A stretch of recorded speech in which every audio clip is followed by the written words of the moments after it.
Dicen que en cada rincón de Latinoamérica hay una sombra que nos persigue, un eco de dolor que nunca descansa, voces que lloran a medianoche, almas que castigan a los infieles, espectros que vagan entre hospitales y caminos desiertos. ¿Alguna vez escuchaste un susurro en la oscuridad y no había nadie? ¿Un paso detrás de ti cuando jurabas estar solo? No son simples cuentos para asustar niños, son leyendas que se niegan a morir, y esta noche las vas a escuchar. Prepárate para encontrarte con la Llorona, el Tunchi, la Sayona, el Cadejo, el Silbón, la Planchada y el Sombrerón. Historias nacidas del miedo, transmitidas en susurros, y que hoy cobran vida. La Llorona. La noche estaba silenciosa salvo por el susurro del río que corría a unos pasos de mi campamento. El aire olía a barro húmedo y vegetación, y una delgada niebla se alzaba sobre el agua iluminada tenuemente por la luna menguante. Me encontraba solo, sentado junto a la fogata moribunda, recordando las advertencias de los aldeanos. No caminar cerca de la orilla después de medianoche. En ese momento, el viento helado trajo consigo un sonido lejano que me erizó la piel. Un sollozo, muy débil al principio, casi confundido con el murmullo del río, pero inconfundible. El llanto de una mujer. Apagué la linterna instintivamente, quedándome en penumbras. El llanto continuó lastimero y prolongado y parecía acercarse con cada oleada del viento. Mi corazón latía con fuerza creciente, mientras una mezcla de curiosidad y temor me empujó a levantarme. Había alguien ahí afuera, herido o en peligro. Tomé mi navaja y me interné unos metros en la arboleda que separaba mi campamento de la ribera. Cada crujido de las hojas secas bajo mis botas retumbaban en la quietud nocturna. «Hola», llamé con la voz entrecortada, sintiéndome ridículo al escuchar mi eco apagado. No hubo respuesta, solo el llanto que se hacía más claro. Ahora podía distinguir palabras entre los lamentos. «¡Ay, mis hijos!». Un escalofrío recorrió mi columna. De inmediato recordé la leyenda que me habían contado esa tarde en el pueblo. La Llorona, el espíritu errante de la madre que ahogó a sus niños. Tragué saliva intentando convencerme de que no podía ser real, de que tal vez fuese una mujer viva necesitando ayuda. Aún así, mis manos temblaban mientras apartaba las ramas y avanzaba. Llegué a la orilla pedregosa del río. La niebla ahí era más espesa, formando remolinos sobre la superficie oscura del agua. El llanto cesó de repente. Solo se oía el chapoteo suave de la corriente. Alumbré con la linterna a mi alrededor. A pocos metros distinguí algo entre la niebla, la silueta de una mujer de pie dentro del río de espaldas a mí. El vestido blanco largo se le pegaba al cuerpo empapado. Tenía el cabello negro, largo y lacio, cubriéndole la espalda hasta la cintura. Mis ojos se abrieron con terror y fascinación a la vez. ¿Cómo podía estar alguien ahí, en medio de la helada corriente a esa hora? «Señora, ¿se encuentra bien?», pregunté, esforzándome por sonar calmado. La figura no respondió, permanecía inmóvil, con cabeza ligeramente inclinada hacia un lado. Di un paso más hacia la orilla, sintiendo el agua fría mojando mis botas. La linterna empezó a parpadear en mi mano, proyectando sombras danzantes. En una de esas intermitencias de luz, la mujer giró la cabeza bruscamente hacia mí. Por un segundo eterno pude verla. Su rostro estaba pálido como un cadáver, los ojos hundidos y sin brillo fijo en los míos.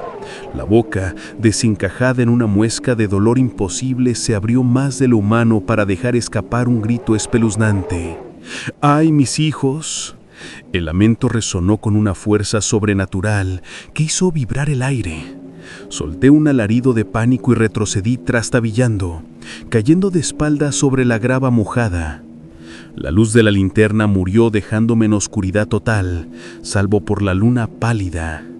Respirando agitadamente traté de incorporarme mientras buscaba a tientas la navaja que se me cayó. El llanto de la mujer se convirtió en un sollozo histérico mezclado con risas deformes que parecían rodearme. Sentí movimiento a mi derecha. Algo salía del agua chapoteando. Giré la cabeza justo a tiempo para ver a la aparición arrastrándose del río. Sus movimientos eran antinaturales, como si cada articulación estuviera dislocada. A 4 patas, comenzó a avanzar hacia mí en la penumbra, dejando tras sí un reguero de agua oscura. Su cabello colgaba hacia adelante ocultándole el rostro mientras reptaba con velocidad espeluznante. El miedo me paralizó por un instante. Luego reaccioné y me puse de pie tambaleando, dispuesto a huir. Corrí sin rumbo fijo entre los árboles, sintiendo las ramas arañar mi cara mientras los sollozos y chapoteos me perseguían. En un momento de silencio creí haberla perdido. Me detuve detrás de un tronco grueso, conteniendo la respiración con el corazón desbocado. Estaba a punto de asomarme cuando una mano húmeda y huesuda se posó sobre mi hombro. El grito que solté se ahogó en mi garganta cuando uñas afiladas se clavaron en mi carne. Sentí un aliento gélido en la nuca y escuché el murmullo de una voz quebrada susurrar: «¿Dónde están mis hijos?». Me revolví en pánico, sacudiéndome para soltarme, pero aquella mano tenía una fuerza sobrehumana. Giré sobre mí mismo y vi su cara a centímetros de la mía. No era posible describir la horrible figura que tenía enfrente. Su velo había caído revelando unos ojos blancos, ciegos pero llenos de furia. De sus cuencas brotaban lágrimas negras que surcaban un rostro deformado por el odio y la agonía. Su mandíbula colgaba en un ángulo antinatural, como dislocada por el llanto eterno. Un chillido estridente salió de sus labios mientras me levantaba del suelo con una fuerza humana, alzándome del cuello. Pataleé y golpeé, sintiendo cómo el aire me faltaba. La Llorona me sostenía en vilo contra el tronco, sus manos huesudas apretaban como garfios. Mis ojos buscaban desesperados alguna salvación en la oscuridad. La linterna rota en el suelo emitió un chisporroteo final, y en ese destello vi algo que heló aún más mi sangre. Al pie de la mujer, dentro de la bruma, se materializaron 2 pequeñas figuras infantiles. Eran 2 niños empapados, con la piel lívida y los ojos vacíos, tomados de la mano. Sus cabecitas se inclinaron al unísono y emitieron un gemido lastimero. «Mamá». La aparición de los niños espectrales hizo que la Llorona volviera su rostro hacia ellos. Aflojó apenas su agarre sobre mi cuello y pude tomar una bocanada de aire doloroso. Su agarre se aflojó y caí al suelo, tosiendo y tomando una bocanada de aire ardiente. Sin dudarlo me arrastré fuera de su alcance y luego me incorporé, echando a correr tambaleando hacia el claro donde estaba mi campamento. Detrás de mí, escuchaba un estruendo, ramas quebrándose, el lamento furioso de la madre espectral y los grititos de los niños. Llegué a mi tienda, prácticamente a gatas, con la visión borrosa por las lágrimas de terror. Mis manos buscaban las llaves del coche que había dejado junto al camino. Cuando por fin las encontré en la mochila, escuché un silencio sepulcral caer a mi alrededor. Miré hacia el río. En la orilla, la silueta blanca de la mujer se erguía de nuevo, con algo pequeño en brazos. La niebla la envolvía, pero distinguí su rostro vuelto hacia mí. A pesar de la distancia, sentí sus ojos blancos clavados en los míos. Me quedé helado. Sus brazos mecían el bulto que cargaba como si acunara un bebé invisible. Entonces, en la quietud de la noche, la oí cantar suavemente una nana ahogada por el llanto. Ese sonido me llenó de una tristeza infinita, mezclada con pavor. Un instinto me gritó que huyera de allí inmediatamente. Tropecé hasta el auto, logré abrir la puerta con manos temblorosas y me lancé al asiento. Giré la llave. El motor tosió pero no encendió. «Vamos, vamos, por favor», sollozaba, golpeando el volante. Afuera, la nana macabra seguía sonando, más fuerte, más cerca. De repente el espejo retrovisor interno captó un movimiento. Con el rabillo de ojo vi algo blanco en el asiento trasero. No quería mirar, pero mis ojos se alzaron involuntariamente al espejo. Ahí, detrás de mí, estaba la Llorona. Su rostro mutilado se reflejaba apenas a centímetros del mío. Sus manos huesudas se apoyaban en el respaldo de mi asiento. Antes de que pudiera siquiera gritar, un gélido abrazo me rodeó el cuello desde atrás, tirándome con fuerza inhumana. Las últimas luces de la madrugada empezaban a despuntar en el horizonte cuando el auto finalmente rugió al encender. Pero para mí ya era demasiado tarde. Una voz de ultratumba susurró en mi oído, con infinita tristeza y rabia: «Mis hijos, devuélveme a mis hijos». Sentí un dolor lacerante en el pecho. Aquellas manos espectrales lo habían atravesado como cuchillas. Mi visión se nubló mientras un calor espeso y húmedo se extendía por mi camisa. La última imagen que vi fue la del río, fuera del parabrisas, y una mujer de blanco adentrándose lentamente en el agua con un niño en brazos. El silencio regresó a la ribera, apenas roto por el arrullo del río y un susurro en el viento que parecía arrastrar un llanto distante. El Tunchi. El crepúsculo tiñó de naranja las últimas nubes sobre la selva mientras los mosquitos zumbaban en mi oído. La jungla parecía infinita. Troncos gruesos recubiertos de musgo, lianas colgantes y un dosel de hojas tan denso que apenas dejaba pasar hilillos de luz. El aire era pesado y olía a vegetación húmeda y tierra fecunda. Sentía que la selva tenía vida propia y nos observaba con cada sombra. Me adentré en lo profundo de la selva del Mano, con Roberto, un forastero que había llegado con planes de explotación maderera ilegal. Yo, nacido en un pueblito ribereño, le servía de guía a regañadientes. Necesitaba el dinero, pero en el fondo me remordía a colaborar con sus planes. La espesura verde nos rodeaba con su cacofonía de insectos y aves ocultas. Tras una jornada de machetear lianas y marcar árboles, acampamos junto a un gigantesco cedro que Roberto había echado ojo para talar al día siguiente. Recuerdo que Roberto palmeó el tronco, diciendo con una risa: «¡Ja, ja! Mañana te nos vienes abajo, gigante». Yo fingí una sonrisa, pero sentí un nudo en la garganta. Ese cedro tenía siglos en pie, y la idea de derribarlo me pesaba. Por un momento me pareció que el bosque entero contenía la respiración, como vigilándonos.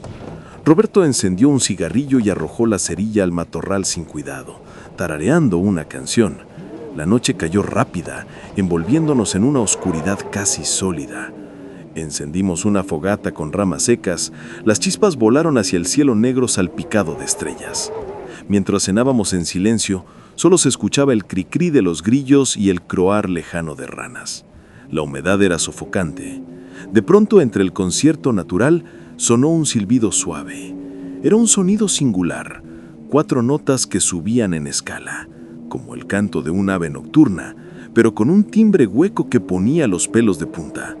Roberto dejó de masticar y me lanzó una mirada. «¿Qué fue eso?», susurró. Yo había oído historias, así que el corazón se me apretó en el pecho. «El tunche», murmuré, sin querer pronunciarlo en voz alta. Así llaman los ancianos de mi pueblo. Mi abuela siempre advertía: si escuchas su silbido, guarda silencio y reza. Nunca le respondas, o vendrá por ti. Roberto soltó una risalata incrédula, aunque un destello de inquietud le cruzó el rostro. «Pamplinas», exclamó alzando la voz más de lo debido, «son solo cuentos para asustar a los niños». Se hizo silencio de nuevo.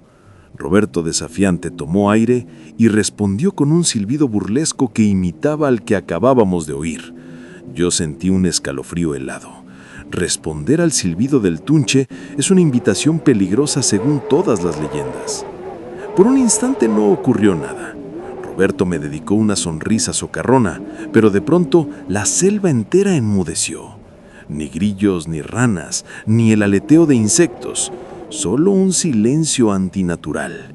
En ese vacío volvió a sonar el silbido, más cerca ahora. Las 4 notas se elevaron, más agudas cada vez, terminando en un chillido penetrante que parecía vibrar las copas de los árboles.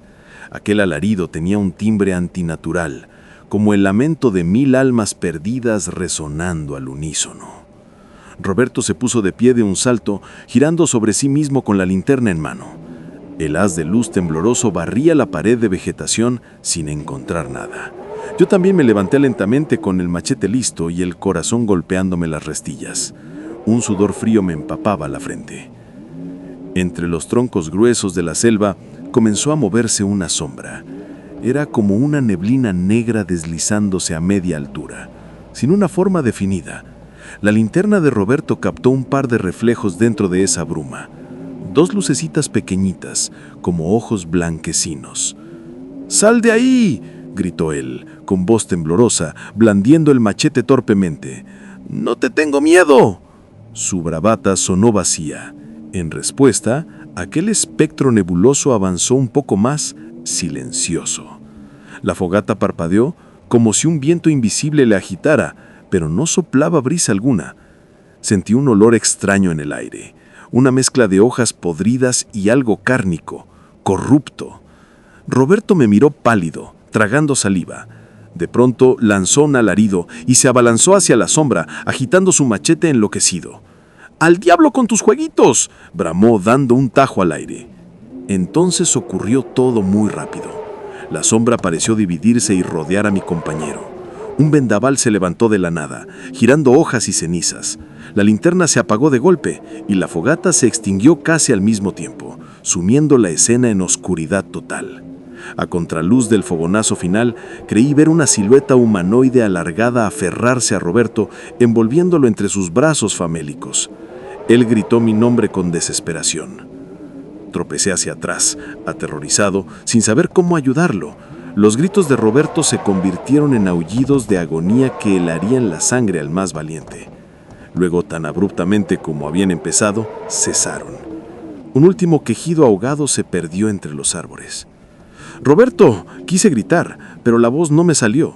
Temblaba de pies a cabeza. En torno a mí, la noche selva seguía en un silencio sepulcral. Atiné a encender un fósforo con manos torpes. La débil lama me permitió vislumbrar vanamente la escena. Cerca del sitio donde había estado mi compañero, solo alcancé a ver su machete tirado y sobre la tierra, las huellas arrastradas de sus botas adentrándose hacia la oscuridad del bosque. Del Tunche no había ni rastro, pero sentía su presencia acechando más allá de la línea de visión. No aguardé a ver más. En un arranque de instinto me di la vuelta y corrí por la vereda de regreso, internándome a ciegas entre la maraña. Las ramas me arañaban el rostro y las lianas trataban de enredarse en mis pies como si la selva misma intentara detenerme. Yo corría y corría con el pecho ardiendo, tropezando y volviéndome a levantar. No sé cuánto corrí hasta que por fin vi las luces del campamento base en la distancia. El silbido del Tunche me persiguió un buen trecho, a ratos cerca, a ratos lejos, como burlándose. No se detuvo hasta que crucé el río pequeño que marcaba el límite de aquella parte de la selva. Solo entonces me atreví a mirar atrás. La oscuridad quedó inmóvil y muda. Rescatistas buscaron a Roberto durante días, sin éxito. Nunca volvimos a saber de él. Yo conté la verdad de lo sucedido a quien quiso oírla, aunque pocos me creyeron. Pero entre los ancianos del lugar ninguno dudó. El Tunche lo castigó y también te perdonó la vida a ti. Ahora entiendo el peso de esas palabras. A veces despierto empapado de sudor recordando los ojos lechosos del Tunche brillando entre la maleza y el último eco de su silbido que casi me alcanzó. Sé que hay presencias antiguas en la selva que velan por ella. Cada vez que cae la noche en la Amazonía y escucho un silbido lejano entre los árboles, cierro los ojos y pido permiso al bosque con el corazón limpio, porque el Tunche sigue vagando en la espesura.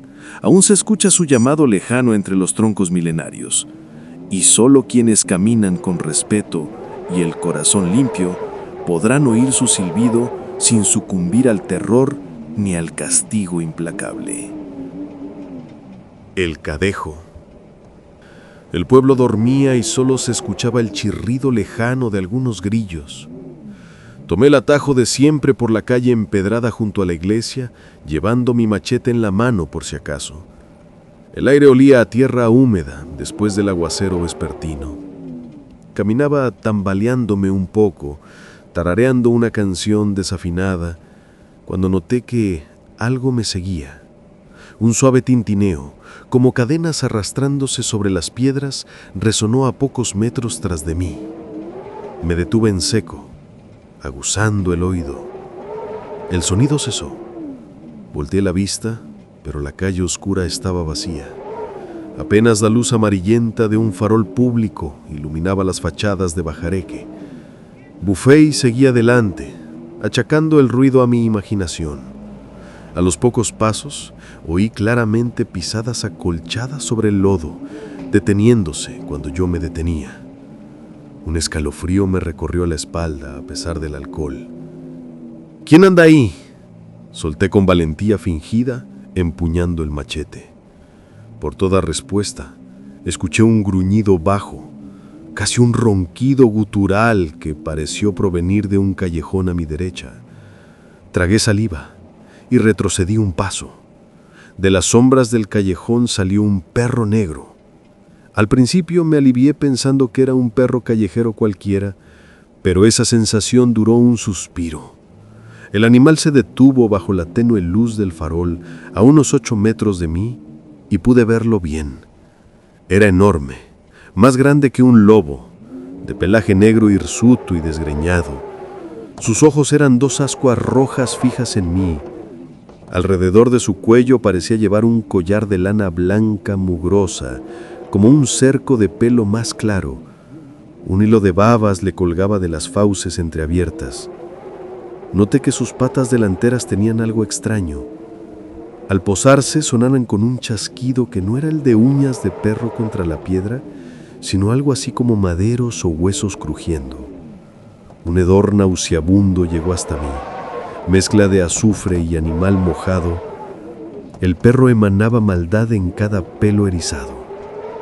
Sentí que la borrachera se me pasaba de golpe. ¡Cuchillo!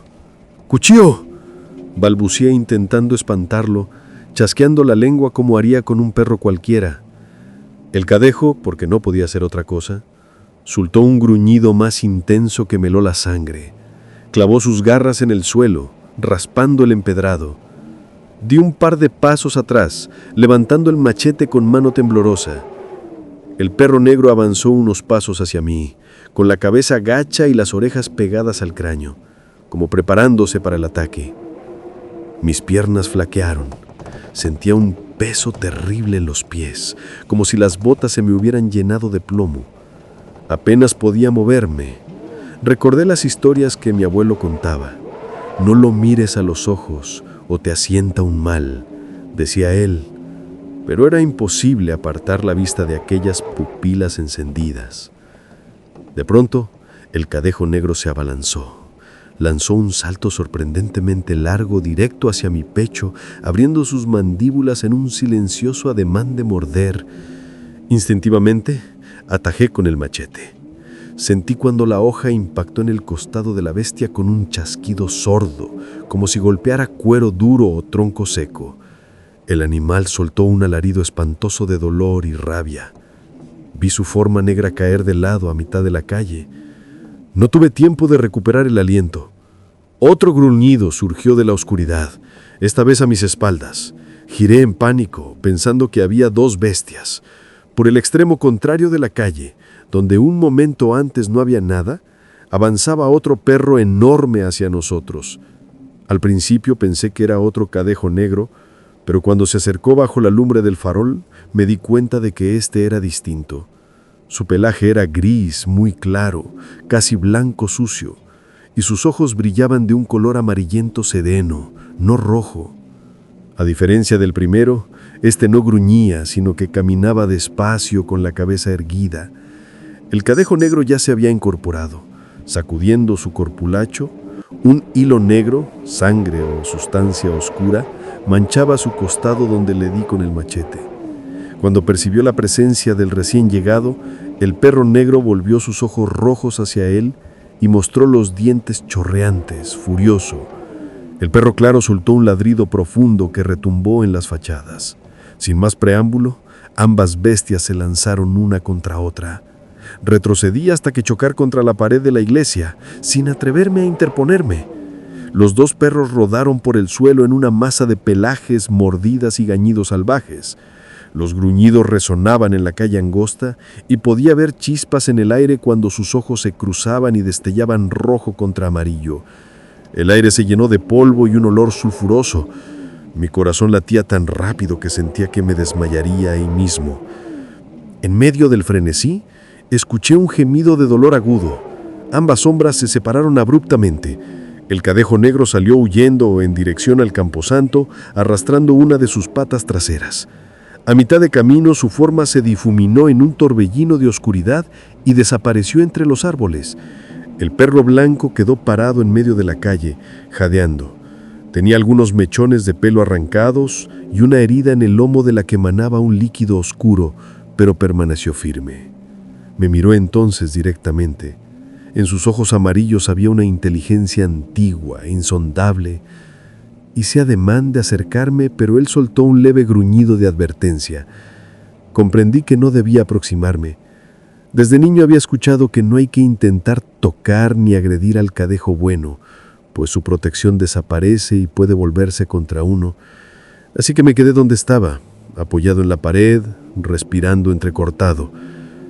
«Gracias», susurré con voz rouca, sin saber si aquella criatura entendía mis palabras. El gran perro blanco siguió mirándome unos instantes más. Luego inclinó la cabeza en lo que me pareció un gesto de despedida. Dio media vuelta y caminó calle abajo. Lo observé alejarse cojeando ligeramente hasta que su figura se confundió con la bruma cercana al río.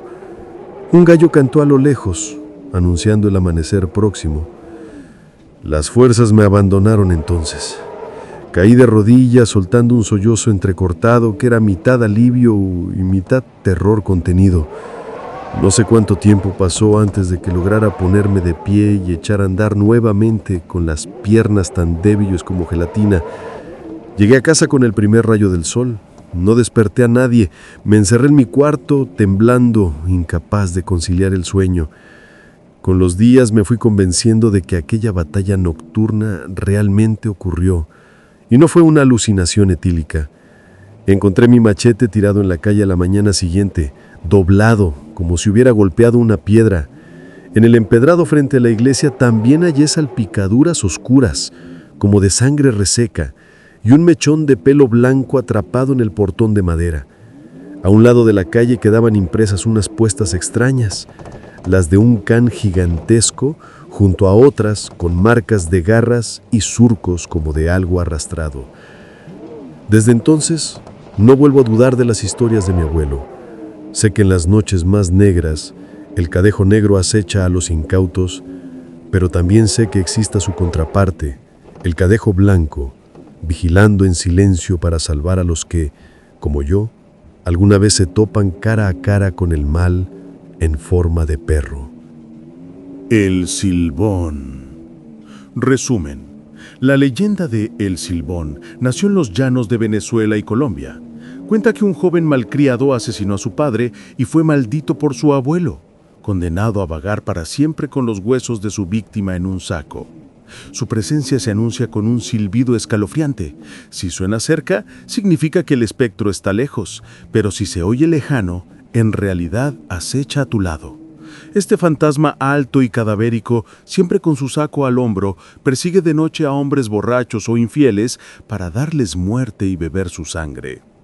Quienes lo han visto hablan de una sombra de más de 2 metros, con sombrero grande, ojos encendidos de furia y un silbido fúnebre que hiela la sangre. Nunca olvidaré la noche en que escuché aquel silbido maldito en los llanos. Había salido tarde de la hacienda de mi compadre tras una velada de cuentos y tragos. La luna menguante apenas alumbraba el camino de tierra y el viento hacía susurrar los pastos altos a mi alrededor. Silbido de un pájaro nocturno, pensé al principio cuando oí un sonido agudo a mis espaldas. Pero a cada paso que daba, el sonido persistía, siguiendo mi ritmo. Detuve mis pasos bajo la copa oscura de un samán solitario. El silbido se escuchó entonces claramente. Una melodía en escala descendente, como entonando un do, re, mi, fa, sol que bajaba de tono en cada nota. Un escalofrío me recorrió la espalda. Sentí que algo no andaba bien. Llevé instintivamente la mano al machete que colgaba de mi cinturón y silbé bajo para llamar a Tará, mi perro, que correteaba unos metros más adelante olfateando arbustos. Tará vino a mi lado con un gemido bajo, inquieto. Le pasé la mano por el lomo intentando tranquilizarlo, aunque el temblor en mis propios dedos me delataba. El silbido volvió a sonar, esta vez más fuerte, justo sobre nuestras cabezas, como si el que silbara estuviese subido a la copa del árbol bajo el que nos guarecíamos. Miré hacia arriba conteniendo el aliento. Entre las ramas me pareció distinguir algo, una forma alargada entre la penumbra. El sonido cesó de repente. Un silencio pesado cayó sobre el llano, roto solo por el latido de mi corazón en los oídos. Tará gruñó, con el pelo erizado. Segundos más tarde, el mismo silbido resonó, pero ahora lejos, como proveniente de alguna colina distante. Ese detalle me heló la sangre. Si lo oyes lejos, corre. Recordé de las historias que escuché de niño, pues significa que lo tienes encima. Al alzar de nuevo la vista, vi que la rama más alta del árbol estaba vacía. Fuera lo que fuera que había allí, ahora había descendido. Apuré paso con el perro pegado a mi costado. Las botas chapoteaban en charcos formados por la lluvia de la tarde. La adrenalina nublaba el efecto del alcohol en mi sangre y cada sombra entre los matorrales me parecía moverse.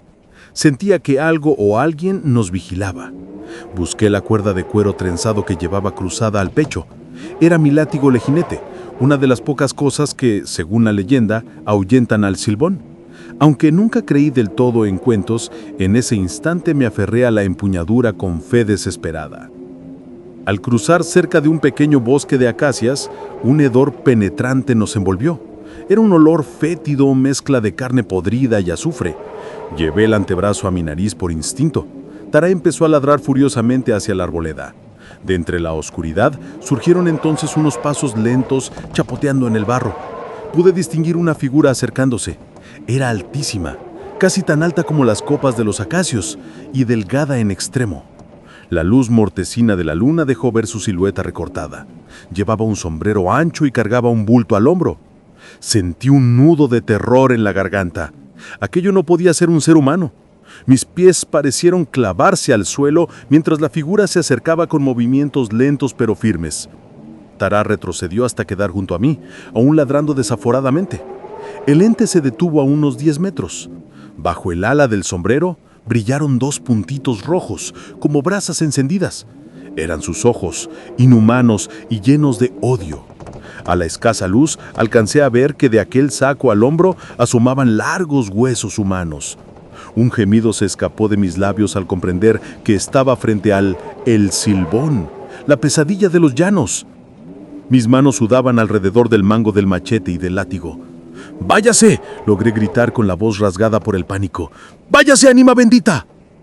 Intenté recordar las plegarias que me enseñó mi abuela para espantar espantos, pero mi mente era un torbellino de terror. El silbón inclinó apenas la cabeza, como estudiándonos. Tará siguió ladrándole, mostrando los colmillos. De pronto, el espectro soltó su saco al suelo con un ruido seco de huesos golpeando entre sí.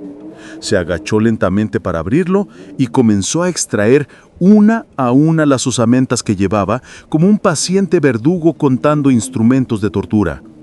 No esperé a ver más. Aprovechando que estaba distraído en su macabro ritual, di un tirón a Tará del colar y eché a correr campo a través. El silbido reanudó a mi espalda, esta vez agudo y enloquecedor. Sentía la presencia de aquella cosa acercándose, aunque no me atreví a mirar atrás. Las lágrimas de pánico se mezclaban con el sudor en mi rostro mientras corría. Los ladridos de Tará llenaban la noche, y de pronto escuché un chillido grotesco que no provenía de mi perro ni de ningún animal conocido. Un alarido de ira del espíritu. Llegué a un claro donde la luz de la luna permitía ver mejor. Tropecé y caí al suelo, empapándome de lodo. Me giré entonces, incapaz de resistir la necesidad de mirar. El silbón estaba a unos escasos metros. Podía distinguir su figura cadavérica con más claridad. Vestía rapos manchados de tierra y sangre reseca. Su rostro, Dios mío, su rostro era una mueca descarnada entre humana y esquelética, con la piel pegada a los huesos de la calavera y la boca desencajada en una sonrisa mórbida. Avanzó hacia mí extendiendo una mano huesuda. Tará, fiel compañero, se plantó entre el espectro y yo. Gruñó más fuerte que nunca. Ladró y enseñó los colmillos como dispuesto a dar la vida por mí. El espectro se detuvo. Sus ojos de brasa parpadearon un instante, tal vez recordando los perros rabiosos que, según dicen, lo persiguen por la eternidad por mandato divino. Su horrenda sonrisa se torció en una mueca de disgusto. Soltó un silbido breve y estridente que obligó a Tara a agachar las orejas, pero mi valiente perro no cedió terreno. Aproveché ese instante de duda del espectro para incorporarme lentamente y con la mano izquierda alcé mi látigo de cuero y con la derecha empuñé el machete. Retrocedí unos pasos llamando a Tara quietamente para que retrocediera también, sin darse vuelta. El ente dejó escapar un gruñido y alzó la vista hacia mí de nuevo. Podía sentir su odio, una energía maligna en el aire que casi cortaba la respiración. Comencé a rezar en voz alta, un Padre Nuestro atropellado, mientras blandía el machete frente a mí. El silbón entonces hizo algo inesperado. Volvió a silbar la misma escalofriante melodía, pero retrocediendo un paso, luego otro. Tara avanzó ladrando para ahuyentarlo y la figura espectral comenzó a difuminarse entre la bruma del llano. Pronto no fue más que otra sombra confundida entre los árboles. Solo cuando dejé de oír el silbido, me desplomé de rodillas, sollozado de alivio y temor acumulado.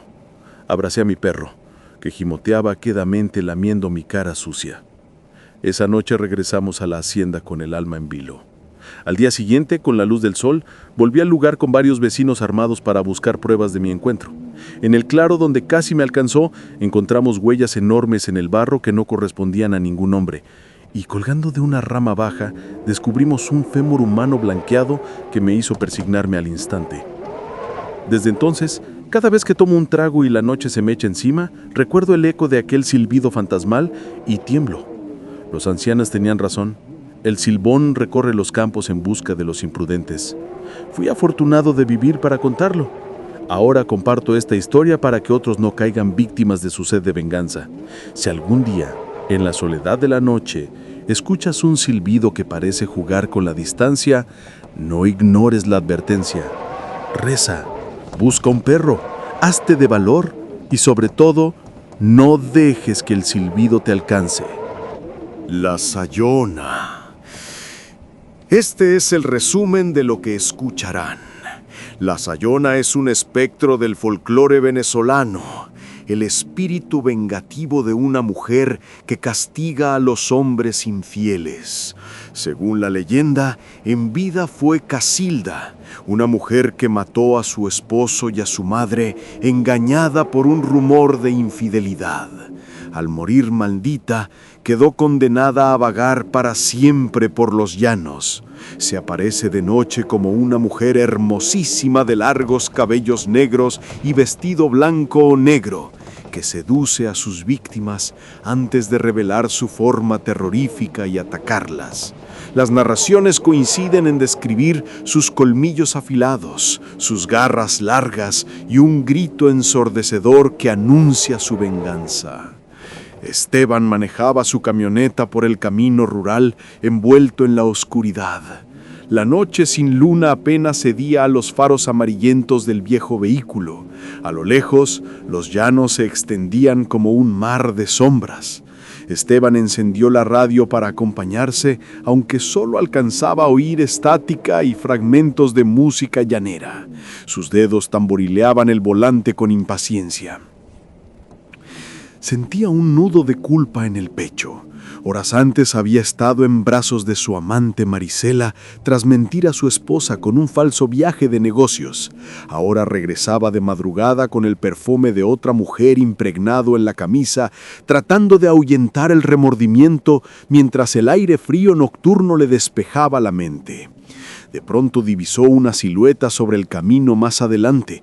Redujo la velocidad, extrañado de ver a alguien a esas horas.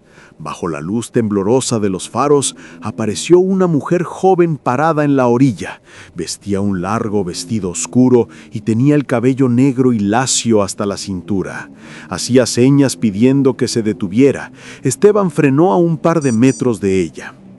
Bajó un poco más la ventanilla del lado del acompañante. «Buenas... ¿Le pasa algo, señorita?», preguntó asomándose. La mujer se inclinó ligeramente para mirar dentro de la cabina, sonriendo de forma encantadora. Tenía el rostro más hermoso que él hubiera visto. Piel pálida, ojos oscuros y profundos, labios pronunciados. Sus pupilas brillaban extrañamente con el reflejo de los faros.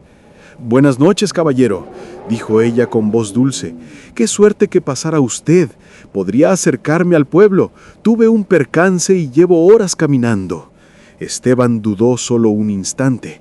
Sería mal visto que una mujer anduviera sola a esas horas. Además, la belleza de la extraña lo intrigaba. Claro que sí, suba, aceptó finalmente. Extendiendo el brazo, abrió la puerta del copiloto. Ella subió con gracilidad al asiento, alisándose el vestido. Un aroma sutil la acompañaba, una fragancia de flores nocturnas que invadió el interior de la camioneta. Reanudaron la marcha. Durante los primeros minutos viajaron en silencio. La mujer miraba por la ventanilla, pensativa. Esteban intentó entablar conversación para romper la tensión extraña que sentía. «No es común ver a una dama sola a estas horas», dijo con una sonrisa. «¿Se quedó varada o algo?» «Digamos que perdí a mi acompañante», respondió ella sin voltear la vista de la oscuridad exterior. La respuesta escueta incomodó a Esteban. Tragó saliva. Sentía un escalofrío leve pese a que había apagado la ventanilla. La temperatura dentro del vehículo parecía haber bajado de repente. En la radio la estática se intensificó con chillidos. Él la apagó con un manotazo. «¿Seguro su acompañante aparecerá?», murmuró sin convicción. La mujer volvió la mirada hacia él por primera vez desde que subió. Sus ojos negros reflejaron la luz del tablero con un brillo húmedo. «¿Tiene un cigarrillo?», preguntó de pronto con voz suave. Esteban asintió rápidamente. «Por supuesto». Metió una mano al bolsillo de su camisa, sacando un paquete arrugado y un encendedor. Le ofreció un cigarro, luego le acercó la flama del encendedor mientras ella lo sostenía entre sus labios. Al hacerlo, pudo verla de cerca. Notó algo inquietante. Los ojos de la joven, antes negros, parecieron tornarse de un tono rojizo a la luz ámbar, y por un segundo creyó vislumbrar que sus dientes asomaban más largos y puntiagudos de lo normal. Parpadeó, atribuyéndolo al juego de luces. La punta del cigarro se encendió. La mujer aspiró hondo y soltó el humo con un suspiro de aparente satisfacción. «Gracias», dijo despacio. Luego volvió a sonreírle de esa manera extraña, con los labios muy rojos. Esteban sintió un repentino mareo. El dulce aroma floral se había intensificado, embargando el interior de la cabina. Sacudió la cabeza intentando despejarse. No se percató en qué momento la mujer había posado su mano fría sobre su muslo. La caricia lo sobresaltó y a la vez lo encendió con un deseo repentino. Ella deslizó los dedos con lentitud casi hipnótica. «Conduce con cuidado», murmuró acercándose más a él. «Podrías tener un accidente si te distraes». Esteban miró hacia esos ojos brillantes tan cerca de su rostro y... En ese instante la brisa helada volvió a colarse en la cabina, estremeciéndolo. Algo no estaba bien. La hermosura de la mujer tenía un matiz siniestro que no podía precisar. Tragó saliva y apartó la mano de ella de su pierna con delicadeza. «Será mejor que...» Un alarido espantoso lo interrumpió, un chillido tan agudo e innatural que pareció partirle los oídos. Esteban dio un respingo y giró la cabeza hacia su pasajera. Su corazón dio un vuelco. La mujer ya no era la misma. Sus ojos brillaban rojos como carbones encendidos. Los labios se habían abierto en una mueca feroz que dejaba ver dientes largos y afilados como colmillos. La hermosa joven había dado paso a una criatura cadavérica. La piel del rostro se le había tornado cenicienta. De sus dedos extendidos brotaban uñas curvas y filosas. Un nuevo grito surgía de su garganta, más profundo y cargado de furia. Esteban gritó a su vez, en puro reflejo de terror. Soltó el volante mientras la camioneta seguía en marcha. La mujer, o lo que fuera aquello, se abalanzó hacia él dentro del estrecho vehículo. Él sintió esas garras heladas cerrándose sobre su brazo y hombro. Con fuerza inhumana, un dolor lacerante le recorrió el costado al mismo tiempo que la camioneta, sin control, salía del camino. Las ruedas rebotaron contra las piedras y el vehículo se precipitó barranco abajo dando tumbos entre la maleza. El mundo giró en un torbellino de metales crujiendo y vidrios estallando. Esteban perdió el sentido unos instantes. No sabía cuánto tiempo pasó cuando recobró la conciencia con un hilo de voz gimiendo de dolor. La camioneta yacía volcada sobre un costado al final del barranco. El parabrisas era un enrejado de grietas. A través de él entraban los primeros resplandores grisáceos del amanecer. Esteban notó que seguía sujeto por el cinturón de seguridad, suspendido de lado. Cada respiración era un suplicio. Seguramente tenía costillas rotas. Gimió desorientado. Su brazo izquierdo sangraba por profundos arañazos. Con mano temblorosa, soltó el broche del cinturón y cayó sobre los vidrios esparcidos en el techo deformado. El asiento del copiloto estaba vacío. Por un segundo pensó que todo había sido una pesadilla. Quizás solo había atropellado algo y volcado. Un ruidito a su derecha lo sobresaltó. La puerta del acompañante se abrió lentamente con un chirrido. Más allá, de pie entre los matorrales del barranco, estaba la mujer. La tenue luz la dibujaba como una silueta alta y quieta. Esteban gateó fuera del vehículo por la puerta abierta, jadeando. Tenía la visión nublada por el dolor. La figura dio unos pasos hacia él. La tenue claridad permitió ver nuevamente su terrible metamorfosis. Cabello alborotado cubriendo parcialmente un rostro fantasmal, mandíbula desencajada y manchada de sangre. Esteban intentó retroceder, pero su espalda topó con la carrocería volcada. No, por favor, suplicó entre dientes, el terror atenazándole la garganta. La sayona, ya no cabía duda de que era ella, lanzó una risa baja y gutural que retumbó entre los árboles. «Traidor», musitó con voz extrañamente distorsionada. «Infiel». Esteban buscó a tientas algo con que defenderse, un trozo de vidrio, una roca, lo que fuera. Su mano solo halló tierra húmeda y hojas detas. La figura espectral se cernió sobre él. Pudo ver de cerca sus pupilas convertidas en rendijas verticales y la baba espesa escurriendo de sus fauces bestiales. Una hedora podredumbre emanaba de su aliento. Esteban abrió la boca para gritar, pero la sayona ya estaba encima. El aullido final de Esteban se confundió con el chillido triunfante de la aparición. Unas aves nocturnas alzaron el vuelo, asustados por el estruendo. Luego el silencio volvió a reinar en los llanos, roto solo por el crujido distante de las últimas brasas en el motor de la camioneta volcada. Sobre la tierra ensangrentada quedó el cuerpo inerte del hombre con el rictus congelado de terror en el rostro, y de la mujer espectral no había ni rastro, como si la misma tierra se la hubiera tragado con la noche. El sombrerón. Lucía tenía 17 años y una belleza singular. Ojos enormes, color café y una cabellera negra que le caía más abajo de la cintura. Vivía con su familia en una casona colonial de la antigua Guatemala, con balcones de hierro forjado y un jardín de bugambillas. Nunca había faltado el apetito o la alegría en Lucía, hasta aquella extraña noche de luna llena en que escuchó por primera vez la melodía. Fue cerca de la medianoche. Lucía, desvelada por el calor, salió al balcón a tomar aire fresco. La calle empedrada abajo estaba envuelta en penumbra, salvo por la luz plateada de la luna. Entonces oyó un susurro musical, un rasgueo de guitarra dulce y melancólico que pareció surgir de la nada. Al principio pensó que soñaba despierta, pero la música continuó, delicada y hechizante.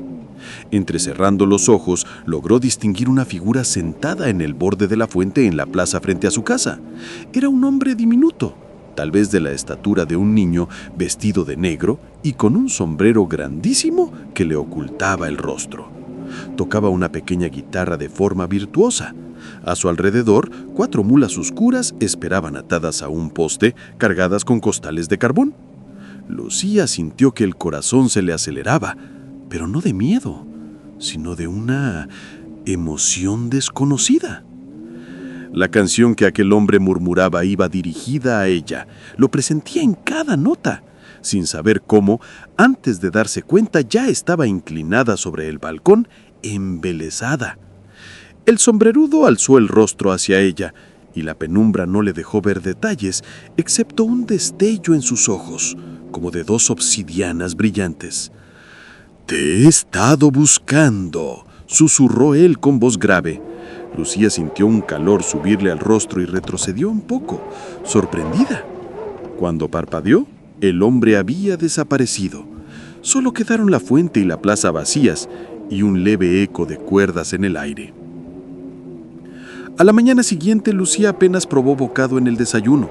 Tenía la mente perdida recordando aquella melodía. Su madre, doña Leonor, notó su palidez y falta de apetito. «¿Te sientes bien, hija?», preguntó preocupada. Lucía asintió con una sonrisa débil, atribuyendo su insomnio al calor.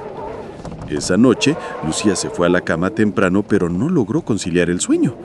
En cuanto el reloj dio las 12, la música regresó. Un vals lento y apasionado llegó flotando hasta su ventana abierta. Sin dudar, Lucía se levantó y corrió hacia el balcón. El hombre del sombrero estaba allí de nuevo, de pie esta vez, en medio de la calle silenciosa, rasgueando su guitarra a la luz lunar.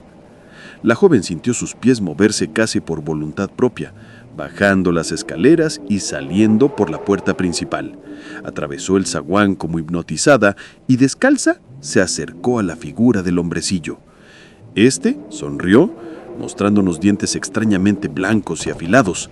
Sin decir palabra, extendió su mano hacia ella. Lucía vaciló un instante, pero acabó tomando esa mano pequeña y huesuda. El sombrerón, pues ya no cabía duda de que era él, empezó a tararear una melodía sin soltarla. Giró suave y lentamente, invitándola a bailar. Ahí, bajo la luna, la muchacha se dejó llevar en un vals lento con aquel desconocido diminuto. Sentía que flotaba. No recordó nada más de cómo terminó la noche, solo que sus pesados párpados pesaban y la voz suave de él le susurraba: «Duerme, mi último amor, estoy contigo». Amaneció recostada en su propia cama, con la tenue luz filtrándose entre las cortinas. Lucía despertó sobresaltada, preguntándose si había sido un sueño, pero al incorporarse notó algo distinto. Su largo cabello, que siempre dejaba suelto, tenía una trenza apretada y prolija que ella no recordaba haber hecho. Ese día la joven no probó alimento alguno. Por más que su madre insistió con sus platillos favoritos, Lucía los rechazó. Cualquier comida le sabía a ceniza en la boca. En su plato de almuerzo, doña Leonor halló con desconcierto puñados de tierra negra mezclados entre los frijoles y el arroz, como si alguien hubiera echado puñados de polvo sobre la comida. Lucía ida ni siquiera se percató de aquello. Noche tras noche, la escena se repitió. A la medianoche sonaba la guitarra, Lucía acudía al llamado y bailaba en la calle empedrada con el espectro de sombrero ancho. Cada mañana despertaba agotada, con las trenzas más elaboradas y hermosas que jamás había lucido, adornadas con diminutas cintas plateadas que nadie sabía de dónde habían salido. Pero su cuerpo se debilitaba a ojos vistas. Las ojeras se le marcaban bajo los ojos grandes, la piel perdía color y las fuerzas se le iban. Ya casi no hablaba. Caminaba como sonámbula por la casa durante el día, esperando ansiosa que llegara la noche. Desesperada, doña Leonor acudió a una curandera mocal, quien al escuchar los síntomas supo de inmediato qué ocurría. «El sombrerón la ha encantado», dijo con gravedad.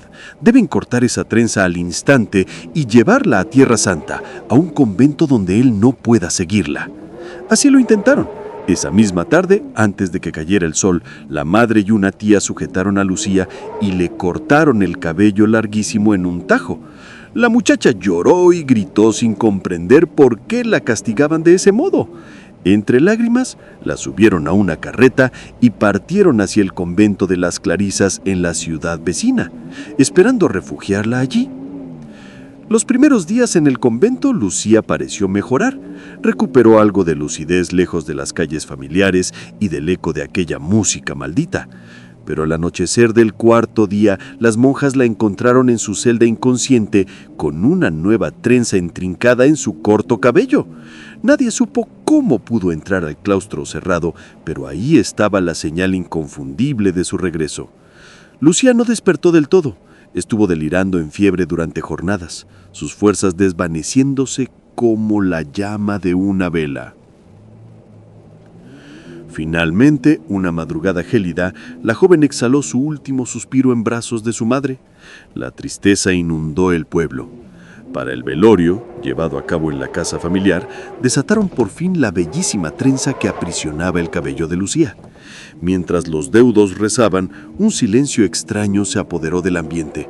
Afuera, junto a la ventana del salón principal donde reposaba el ataúd, comenzó a oírse música suave. La madre de Lucía se levantó seguida de varios parientes y corrió las cortinas con temor. En la calle, iluminado por la luz de un farol, estaba el sombrerón. Sus mulas yacían atadas y él tenía la guitarra en mano. No sonreía. Gruesas lágrimas le rodaban por las mejillas arrugadas mientras tocaba un arrullo fúnebre. Al darse cuenta de que era observado, alzó la vista hacia la ventana. Doña Leonor nunca olvidaría esos ojos anegados de dolor verdadero, ni la voz quebrada con que él susurró: «¡Mi niña! ¡Mi bella niña!». Antes de que alguien pudiera salir a enfrentarlo, el pequeño hombre dejó de tocar y se alejó por la calle en penumbras. Se desvaneció en la oscuridad junto con sus mulas, dejando atrás solo el eco de una triste melodía. Cuentan los viejos que, desde entonces, el sombrerón jamás olvidó a Lucía y que en las noches de luna se le ve a veces vagando por los portales de la Antigua, llorando con su guitarra por el amor imposible que no pudo tener. La planchada.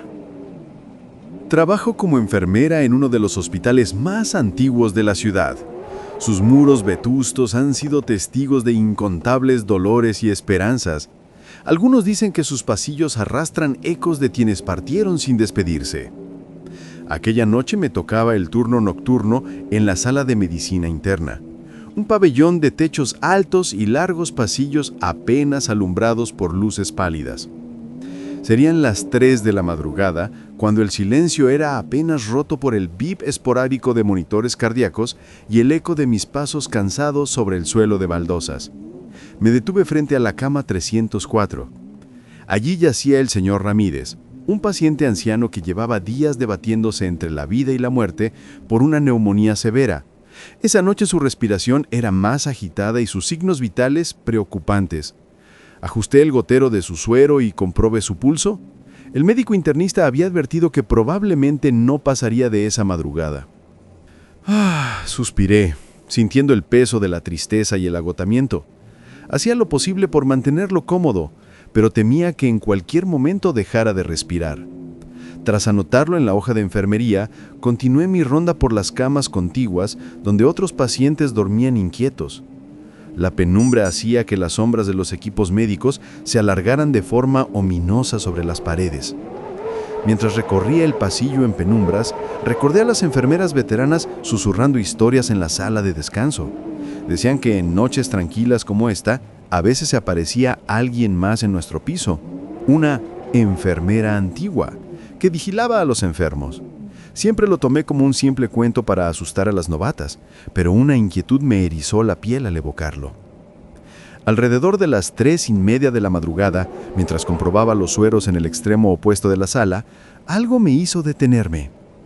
Juraría haber visto una figura blanca cruzar rápido el final del pasillo, cerca de la entrada a la sala. Me froté los ojos y enfoqué la mirada, pero no había nadie. Ahí, solo las sombras inmóviles.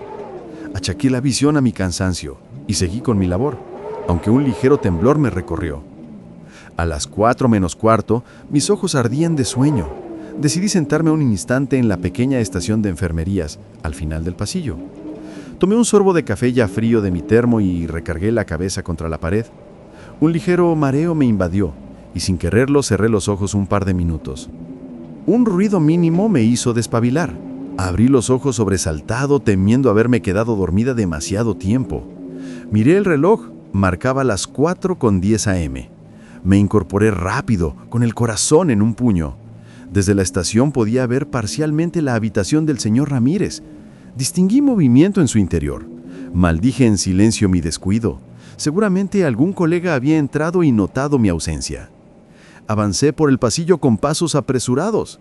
La puerta de la 304 estaba entreabierta. Al asomarme vi a una enfermera junto a la cama del paciente. Tenía puesto un uniforme de estilo antiguo, inmaculadamente blanco, con cofia almidonada incluida. Parecía emitir una leve claridad en la penumbra. Su postura era recta y serena, desprendiendo una calma impecable. Daba la impresión de que sus pies apenas tocaban el suelo. Le hablaba al señor Ramírez en voz queda. «Tranquilo, don Ángel, recuéstese», alcancé a escuchar. La enfermera colocaba una compresa sobre la frente sudorosa del anciano.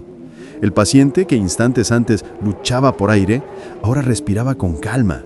Su expresión, antes contraída por la agonía, se había suavizado al punto de esbozar una leve sonrisa dirigida a la enfermera. «Disculpe», atiné a decir en voz baja, mientras entraba. «Soy la enfermera de guardia. ¿Cómo está él?» La extraña enfermera volvió el rostro hacia mí. Sentí un vuelco en el corazón. Su apariencia no era precisamente común. Parecía joven, de 20 y tantos años, aunque emanaba algo antiguo. Su piel era extremadamente pálida, casi traslúcida bajo la luz neón, y no llevaba gafete ni distintivo alguno en el pecho. Sus ojos brillaban con una dulzura triste. En sus labios llevaba una suave sonrisa profesional. «Estará bien», me respondió con voz suave. «La fiebre está bajando». Asentí, un poco confundida. Miré los monitores, en efecto, la saturación de oxígeno del paciente había mejorado y su temperatura marcaba 37 grados cuando apenas media hora antes fue de 39 grados. Revisé la vía intravenosa. Alguien le había cambiado la bolsa de suero y añadido medicación para la fiebre. Me extrañó no haber sido yo quien lo hiciera. «Oh, gracias por ayudarme», dije apenada. Creí que era la única enfermera de turno esta noche. Al levantar la vista, la señora ya no estaba junto a mí. Me sobresalté. ¿Cuándo se había movido? La vi entonces cruzando el umbral de la puerta, saliendo al pasillo. Eché a andar detrás de ella. «Señora, disculpe», llamé suavemente. Mis pasos resonaron en el piso cuando asomé la cabeza al corredor. El pasillo estaba desierto. Ni rastro de la enfermera de uniforme inmaculado. Solo el lejano zumbido de los fluorescentes acompañaba el silencio. Recorría el corredor en ambos lados, aturdida. No había puertas cercanas donde habría podido entrar en esos segundos. Además, tenía que haberla visto alejándose, pero era como si se hubiera desvanecido en el aire. Un escalofrío me recorrió, pero no de miedo exactamente, sino de asombro reverente. Volví a la habitación del señor Ramírez. El anciano estaba despierto. Sus ojos claros me buscaron y musitó con voz débil. «La enfermera me dijo que voy a ponerme bien», logró articular, esbozando una sonrisa. «Sí», murmuré, aún con el corazón acelerado. «Sí, señor, se pondrá bien». Le tomé la mano un momento, asimilando lo que acababa de ocurrir. Los monitores confirmaban la mejoría repentina de sus signos vitales. Le acomodé las sábanas y apagué la luz principal para que descansara. El resto de la noche transcurrió sin incidentes. Cuando el relevo matutino llegó, el doctor de guardia se mostró sorprendido de encontrar al paciente Ramírez mucho mejor de lo esperado, fuera de peligro. Yo apenas podía contener mi intranquilidad. Antes de irme, me atreví a comentar con una de las enfermeras veteranas lo sucedido. Al describir a la misteriosa enfermera y su uniforme anticuado, la mujer mayor sonrió con expresión de asombro pero sin rastro de duda. «Así es que la viste», murmuró persignándose. «Esa fue la planchada, hija. No cualquiera tiene el privilegio de cruzarse con ella. Dios nos bendiga». Me explicó en voz baja que la legendaria planchada era el espíritu de Eulalia, una enfermera de este mismo hospital hace muchas décadas. Según contaban, ella siempre llevaba el uniforme impecable y almidonado. Se enamoró de un médico que jugó con sus sentimientos. Al enterarse de la traición, Eulalia cayó en depresión y descuidó a sus pacientes. Uno de ellos murió por ese abandono, y la joven enfermera quedó consumida por la culpa hasta el día de su propia muerte. Desde entonces, su alma en pena recorre los pasillos intentando redimir su error, cuidando a los enfermos durante la noche cuando nadie más lo hace. Supe que entonces Eulalia, la legendaria enfermera fantasma, había estado conmigo en esa sala haciendo por mi paciente lo que yo, en mi cansancio, casi no pude hacer. Nunca olvidaré la figura de aquella enfermera de ojos tristes desvaneciéndose en el corredor y la paz que dejó tras de sí en la cama 304. Desde esa noche, cada vez que siento cansancio extremo en una guardia, recuerdo que tal vez no estoy sola. La planchada vela conmigo entre las sombras silenciosas del hospital, asegurándose de que ningún enfermo quede sin atención. Su presencia invisible me recuerda por qué elegí esta profesión y me devuelve la fe en medio de las noches más oscuras.